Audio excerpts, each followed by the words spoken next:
মা মা, অনেকদিন তো পিসিমণি আমাদের বাড়ি আসেনি গো। পিসিমণি আসবে না? কতদিন দেখিনি পিসিমণিকে। পিসিমণিকে একবার ডাকো না গো। হ্যাঁ রে মা, সে তুই ঠিক বলেছিস। অনেক দিন হয়ে গেল তোর পিসিমণিকে দেখিনি। তাছাড়া পিসেমশাইয়ের কাজে কাজে তো এত ব্যস্ত থাকি, পিসিমণিকে আসার সময়ই পাই না। যাই হোক, তোর বাবাকে বলবো দুজনকে যেন নেমন্তন্ন করে আসে, বেশ ভালো হবে বল। শুনলে, আজ মেয়ে বায়না ধরেছে, বলছে পিসিমণিকে অনেকদিন দেখিনি, একবার যেন পিসিমণি আমাদের বাড়িতে আসে। তা তুমি না হয় গিয়ে পিসিমণি আর ওর পিসেমশাইকে একবার নেমন্তন্ন করে আসবে। বাড়ির মেয়েকে কতদিন দেখিনি, তুমি বলো। তুমি ঠিকই বলেছো। ও তো আমার ছোট্ট বোন, দেখতে তো খুব ইচ্ছে করে ওকেও, অনেক দিন দেখিনি। কিন্তু আসল ব্যাপার তো তুমি জানো, আমাদের জামাই বাবা জীবন অনেক ধনী পরিবার।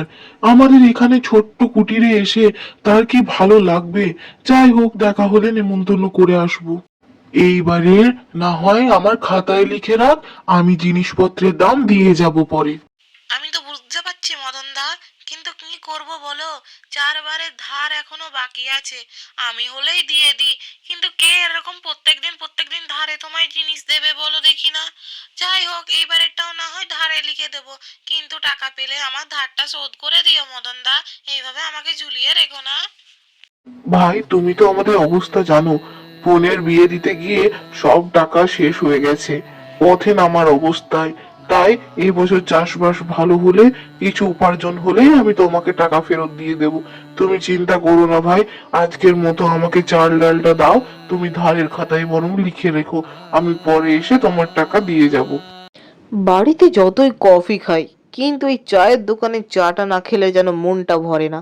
আরে, মদন দা না? ওহে মদন দা, দাঁড়াও দাঁড়াও, কোন দিকে যাচ্ছো?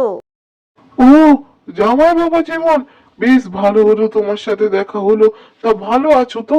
আমার বোন ভালো আছে তো? হ্যাঁ হ্যাঁ, তোমার বোন তো ভালো আছে। মাঝে মাঝেই বাড়ি যাওয়ার জেদ করে। আমি বলি, আমার বাড়িতে এত সুখে থেকে আর কি তোমার বাপের বাড়ি গিয়ে ভালো লাগবে? তাই আর কি যাওয়া হয় না। জামাই বাবা জীবন, আসলে আমার মেয়েটা তার পিসিকে দেখবার জন্য বড় জেদ করছে। না হয় একটু কষ্ট করে হলেও তোমরা একটা দিন যেও। কালকে বরং তোমাদের নেমন্তন্ন করলাম। হ্যাঁ হ্যাঁ, এত করে যখন বলছেন, নিয়েই যাবো আপনার বোনকে। ঠিক আছে, কাল সকাল সকাল পৌঁছে যাব আমরা। পিন্নি, কি করছিস মা? খেতে বসেছিস? ভালো করেছিস মা, খেয়ে নে খেয়ে নে। তোর পিসিকে নেমন্তন্ন করে এলাম রে। আজ কি কালকেই দেখবি সকালে আসবে তোর পিসে মশাই আর পিসিমণি। সে খুব খুশি হবে দেখবি। তোর পিসিমণি কতদিন আসেনি বল। ঠিক আছে, কাল সকাল সকাল চলে আসবে, তুই চিন্তা করিস না। জানো তো বউ, আমরা গরিব বলে তো আমাদের জামাই আমার বোনটাকে বাড়ি নিয়ে আসতে চায় না গো। আমি ওদের বলে এলাম, একটা দিন হলেও কষ্ট করে একটু এসো তোমরা, মেয়েটা জেদ করছে। যাই হোক, অতিথি আপ্যায়ন তো করতে হবে বলো। হ্যাঁ, আমরা চেষ্টা করব যথাসম্ভব আমরা বেশ ভালো রান্না করে অতিথি আপ্যায়ন করা, যাতে কোনো রকম কোনো অসম্মান না হয়। তুমি চিন্তা করো না, চেষ্টা করবে কাল সকাল সকাল বাজার যাওয়ার।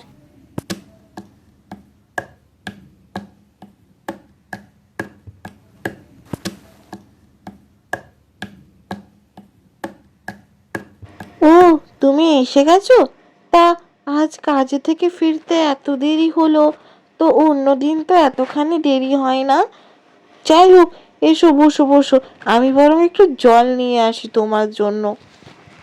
হ্যাঁ, একটু দেরি হলো, ওই আর কি, তোমার দাদার সাথে দেখা হয়েছিল। নেমন্তন্ন করলো কাল তোমাকে আমাকে। বলেছে তাদের বাড়ি যেন আমরা সকাল সকাল যাই। ওমা, তাই নাকি? তুমি সত্যি বলছো? দাদা নেমন্তন্ন করেছে? তাহলে তুমি আর আমি কাল সকালে কিন্তু তাড়াতাড়ি যাব। সে না হয় তাড়াতাড়ি যাব, কিন্তু তোমার দাদা অতিথি আপ্যায়ন তো করতে জানে না। তাছাড়া ওই গরিবের ঘরে গিয়ে এত তাড়াতাড়ি করবেটাই বা কি? এসব আবার কি কথা? তাছাড়া আমরা দাদা গরিব হতে পারে, কিন্তু আমার দাদা মানুষ ভালো, আমাদেরকে কত আদর করে ডেকে পাঠিয়েছে, আর তুমি দাদাকে এভাবে অপমান করছো? অপমান আর করলাম কোথায়? তাছাড়া তোমার দাদা তো আগের বারে গিয়ে মনে আছে তো, খালি ডাল ভাত খাইয়েছিল, আর কি ছুটি না।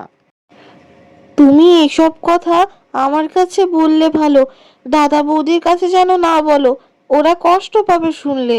আর তাছাড়া আমার তো ছোট্ট একখানা ভাইঝি রয়েছে। ঠিক আছে ঠিক আছে, দেখবো এইবারে কত অতিথি আপ্যায়ন করে। ঠিক আছে, কাল সকাল সকাল তৈরি থাকবে, আমরা সকাল সকালে বেরিয়ে পড়বো। জমিদার মশাই, আমাকে 2 টাকা ধার দেবেন? আসলে আমার বোন অনেক দিন পর বাড়িতে আসবে তো, একটু ভালো মন্দ না রান্না করে খাওয়ালে কেমন দেখায় বলুন তো? তাছাড়া আমার কাছে এখন 2 টাকা নেই, একটু ধার দিলে ভালো হতো। টাকা যখন নেই তখন ধার করতে লজ্জা লাগে না? চাও কি করে? তাছাড়া যখন এতটাই গরিব, তাহলে এত লোভ আসে কোথার থেকে ভালো মন্দ খাওয়ার? তোমরা নিজেরাই বুঝে নাও, আমি একটা টাকা দেব না। কেন দিতে যাবো আমি? জমিদার মশাই, আমরা গরিব হতে পারি, তা বলে আপনি এভাবে অপমান করবেন? চাই না আপনার টাকা, আমি যেমন করেই হোক আমার বোনকে ভালো মন্দ খাওয়াবো। হ্যাঁ হ্যাঁ, তুমি যাও, দেখে নেব কি করে তুমি ভালো মন্দ খাওয়াচ্ছ। তাছাড়া সাহস কি করে হয় আমার কাছে টাকা ধার চাওয়ার? আমার বোন জামাই এতদিন পর আসবে, কিছু ভালো মন্দ খাওয়াবো না? কিছু তো ব্যবস্থা করতেই হবে। জমিদার মশাই ব্যবহারটা ঠিক করলো না। যাই হোক, আমি দেখি কি ব্যবস্থা করতে পারি। মাছ নিয়ে নাও, টাটকা মাছ, আজকে স্পেশাল অফার, নদীর টাটকা টাটকা রুপোলি ইলিশ, নিয়ে যাও নিয়ে যাও নিয়ে যাও। এমন রুপোলি ইলিশ আর কোথাও পাবে না, এমন টাটকা ইলিশ কোথাও পাবে না। নিয়ে যাও নিয়ে যাও নিয়ে যাও। ও দাদা, এদিকে এদিকে, মাছ নেবেন না? টাটকা মাছ রয়েছে, যা মাছ নেবেন সেই মাছই টাটকা, নিয়ে যান, দারুণ লাগবে খেতে কিন্তু। হ্যাঁ ভাই, মাছ তো নেওয়ার আছে। তাছাড়া আজকে 1 থালা রুপোলি ইলিশ কত দরে বিক্রি করছো গো? এত দাম তো নিশ্চয়ই হবে, অনেক দাম। রুপোলি ইলিশের দাম নাকি বিশাল। দাম হয়েছে তো কি হয়েছে, তুমি নিয়ে যাও না, কোনো ব্যাপার না। তাছাড়া তুমি তো একবারেই শখ করে খাচ্ছ, অন্য সময় তো ছোট মাছ নিয়ে যাও, কোনো ব্যাপার না, তুমি ধারে নিয়ে যাও। তোমার মতো মানুষ খুব কম দেখা যায় ভাই। আজ আমার বোন, বোনের জামাই সবাই আসবে, একটু ইলিশ না খাওয়ালে কি ভালো লাগে? দাও দাও, তুমি বরং দিয়ে দাও, আমি টাকা হলে তোমাকে আগে ধার মিটিয়ে দেব। তাছাড়া কি বলো তো ভাই, এই গরিবের কাছে ইলিশ এক স্বপ্নের মতো। তুমি তো জানো আমরা ছোট ছোট মাছ তাও মাসে হয়তো একদিন খাই। যাই হোক, তুমি দাও, আমি বরং বাড়ির দিকে জলদি জলদি যাই। আজ ইলিশ নিয়ে চললাম, গিন্নি খুব খুশি হবে। আর আজকে জামাইবাবু জীবনে কোনো রাগ হবে না, তাকে বেশ ভালো করে রান্না করে খাওয়াবো। সেও খুশি হবে, আমার বোনও খুশি হবে। মা মা, কতক্ষণ হয়ে গেল, পিসিমণি কখন আসবে গো? সেই তো সকাল থেকে অপেক্ষা করে বসে আছি, এত দেরি, কতদিন দেখিনি পিসিমণিকে গো। কি রে, চলে এসেছি আমি, আমার কথাই ভাবছিলি বুঝি? তো কেমন আছিস? তোর সাথে দেখা করার জন্য আমার মন তো ছটপট করতে থাকে রে। ভালো আছিস তো? তোরা সবাই একসাথে, তোদেরকে দেখার জন্য আমি সব সময় এখানে আসতে চাই, তাই আমি চলে এলাম। তুমি এসেছো পিসিমণি, আমি খুব খুশি হয়েছি। বাবাকে বলেছিলাম পিসিমণি কতদিন আসেনি গো, একবার ডাকবো না পিসিমণিকে, আমি খুব খুশি হয়েছি। তার জন্যই তো আমি চলে এসেছি। এবার তোর সাথে আমি কয়েকদিন থাকবো, তোর একদম চিন্তা নেই, আমরা ঘুরবো ফিরবো, আনন্দ করব, মজা করব, ভালো লাগবে। জামাই, তা আসতে কোনো অসুবিধা হয়নি তো? এই পথে ঘাটে রাস্তায় চারিদিকে বর্ষার জলে এমন কাদা হয়ে আছে, অসুবিধা কি? বিশাল অসুবিধা। এইভাবে আসা যায়, তারপরে আবার গরুর গাড়িতে। হ্যাঁ, গ্রামের কাঁচা রাস্তা তো, তাই একটু কাদা হয়ে যায় বর্ষার জলে। ঠিক আছে, তুমি হাত পা ধুয়ে পরিষ্কার হয়ে নাও, আমার বরং তা করতে খাবার রেডি হয়ে যাবে, তারপরে তুমি খেতে বসো। হ্যাঁ গো, তুমি এত দামি ইলিশ কোথায় পেলে? এত টাকা কোথা থেকে এলো? তোমার কোনো অসুবিধা হয়নি তো? তাছাড়া ধার দেনা করে আনোনি তো? কি করে? ও নিয়ে তুমি চিন্তা করো না গিন্নি, ওই একটু ধার দেনা তো হতেই থাকে, আমি টাকা এলে মিটিয়ে দেবো। বৌদি, তোমরা সবাই ভালো আছো তো? তাছাড়া এবার আমাদের ছুটকি তো বড় হচ্ছে, ওকেও তো এবার বড় স্কুলে ভর্তি করতে হবে। হ্যাঁ গো, ঠিক কথা বলেছো, কিন্তু বড় স্কুলে তো অনেক টাকা লাগে। এত সামর্থ্য কি তোমার দাদার রয়েছে? তাও আমরা চেষ্টা করব আমাদের যতটুকু সঞ্চয় রয়েছে সেই দিয়ে আমাদের ছুটকিকে পড়ানোর, কারণ ও যাতে মানুষের মতো মানুষ হয়, বড় হয়ে কিছু একটা করতে পারে।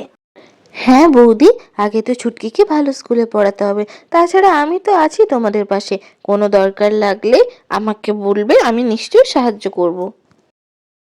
কি, তাহলে বলেছিলাম তো আমার দাদা গরিব হতে পারে, তবে আমার দাদার মন অনেক বড়। দেখো, তোমার জন্য আমার দাদা বৌদি মিলে ইলিশ রান্না করেছে, কেবল তুমি পছন্দ করো বলে।